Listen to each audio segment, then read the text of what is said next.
18 UAPA लगा और 3 explosive substance भी हैं। ये तमाम चीजें हैं जो इस पर लागू की गई एफआईआर की कॉपी हम आपको दिखा रहे हैं। तरन तारण में जो हमला हुआ थाने में, उसके बाद ये एफआईआर कॉपी है जो रिपब्लिक भारत के पास एक्सक्लूसिव है। तो आपको बता दें रिपब्लिक भारत के पास एफआईआर की कॉपी है और साथ ही आपको यह भी बता दें कि एनआईए ने भी घटनास्थल का दौरा किया है। सवाल यह कि आखिर कहां तक इस हमले के तार जुड़े हैं, आइए इस रिपोर्ट में आपको दिखाते हैं। तरन तारण हमले को लेकर पंजाब पुलिस ने मामला दर्ज कर लिया है। पुलिस ने इस मामले में यूएपीए कानून के तहत भी केस दर्ज किया है। पुलिस ने यूएपीए के साथ ही आईपीसी की धारा 307 और विस्फोटक अधिनियम एक्ट के तहत मामला दर्ज किया है। यूएपीए केस भारत के खिलाफ युद्ध छेड़ने की कोशिश पर दर्ज किया गया है। विशन दास हमले के वक्त थाने की इमारत के अंदर ही मौजूद थे। जानकारी के मुताबिक शिकायत में लिखा गया है कि हमले के बाद धमाका हुआ और इमारत में धुआं फैल गया। इसके अलावा थाने के पास ही सड़क पर हमले में इस्तेमाल आरपीजी का शेल भी बरामद किया गया। माना जा रहा है कि सड़क पर खड़े होकर ही आतंकियों ने रॉकेट फायर किया था और हमले के तुरंत बाद फरार हो गए।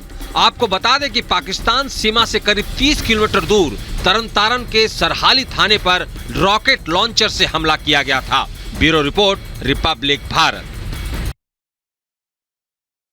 उसके बाद कई सवाल उठ रहे हैं। सवाल भगवंत मान के ऊपर, उनकी सरकार के ऊपर। दीपेश हमारे सहयोगी तरन तारण से सीधे हमारे साथ जुड़े हैं। दीपेश, इस वक्त आप उस थाने के आसपास मौजूद हैं जहां यह हमला हुआ था और अब सरकार से सवाल पूछे जा रहे हैं, विपक्ष हमलावर है। बिल्कुल, देखिए अनूप, ये तमाम सवाल तो खड़े होंगे क्योंकि जिस तरह की घटना कल निकल कर सामने आई है वो सवाल खड़े कर रखी गए कि आखिर पहले से इसको लेकर अलर्ट जारी कर दिया था, पहले से इसको लेकर नोटिस चस्पा था, उसके बाद भी आखिर क्यों थानों की सिक्योरिटी नहीं बढ़ाई गई, क्यों आखिर इस पूरे मसले को लेकर गंभीरता नजर नहीं आई है। ये देखिए, ये वही सरहली थाना का है जहां पर ये आरपीजी अटैक हुआ था और ये देखिए गेट का ये जो ग्रिल है, आपको ये अलग से यहाँ पर ये अलग ही नजर आ रहा होगा कि ये किस तरह से यहाँ पर डायरेक्ट जो आरपीजी आता है वो यहाँ पर टकराता है और उसके बाद फिर सीधे मैं अपने विजय से कहूंगा जरा जूम करके दिखाएं। देखिए वो जो थाने के अंदर की दीवार है वहां पर आपको एक होल दिखाई दे रहा होगा, एक बड़ा सा छेद दिखाई दे रहा होगा, वहां पर वो जाकर टकराता है।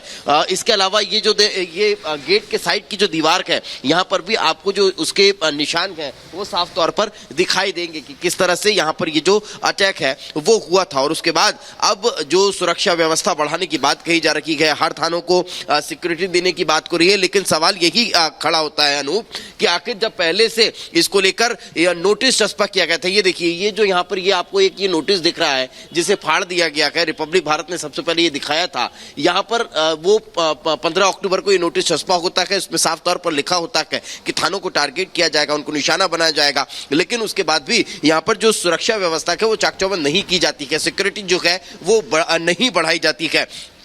अभी भी ये जानकारी निकल कर सामने आ रही है कि सिख फॉर जस्टिस की तरफ से एक और चेतावनी जारी कर दी गई है और उस चेतावनी के तहत अब थानों की जो सिक्योरिटी बढ़ाई जा रही है, जो दीवारें खड़ी हो रही हैं, उनको लेकर साफ तौर पर चेतावनी दी गई है कि थानों की दीवार बढ़ा देने से, थानों के सामने दीवार खड़ी कर देने से जो आरपीजी अटैक है वो नहीं रुक सकता है।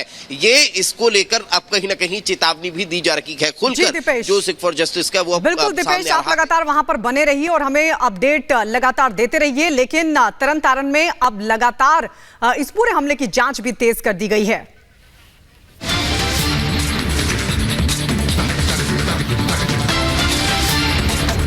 यहां पर एक ब्रेक के लिए रुकेंगे, लेकिन ब्रेक के उस पार जब लौटेंगे तो आपको दिखाएंगे बुलेट की रफ्तार से 100 खबरें बुलेट 100 में।